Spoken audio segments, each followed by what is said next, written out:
A reading of the book, What is the Bible? By Rachel Held Evans and Matthew Paul Turner.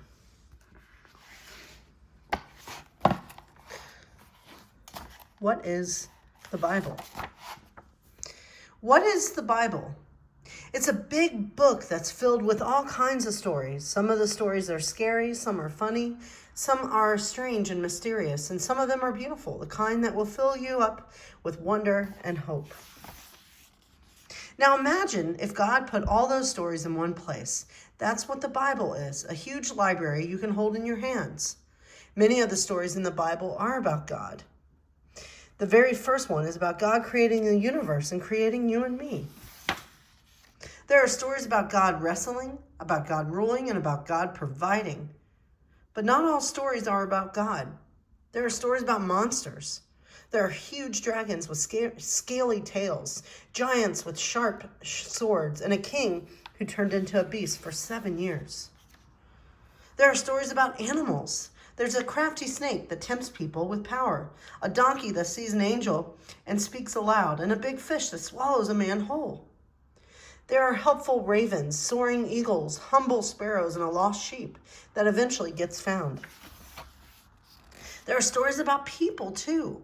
There are powerful people, brave people, proud people, terrible people, and faithful people. The Bible tells us about the good kings and bad kings, kind and mean queens. There are stories about warriors who do great things and warriors who make choices that are ugly and violent. And there are stories about regular people who become strong and brave.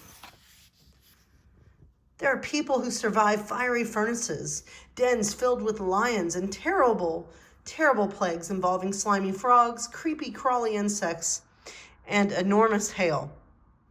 We learn about people who call fire down from the sky and people who predict the future from their dreams. The Bible is filled with magical moments like food falling from the sky, water bursting out of rocks, and bushes that become consumed by fire but don't ever burn up. There are unbelievable events and miraculous experiences. A large body of water splits in two. A rainstorm lasts 40 days and nights and floods the entire planet. And the sun stands still on a certain day. Not every story in the Bible is told the same way. There are poems and sayings and wise sayings and songs and letters and memories that someone wrote down so they would not forget. The poems are about love and mercy, bravery and distress, colorful celebrations, and sad disappointments. The songs tell us that God is always near, that God is for us and not against us, and that God is our shepherd, our protector, our healer. The wise sayings often give us ideas on how to live with passion and purpose, how to get along with others, and how to make peace with people who have hurt us.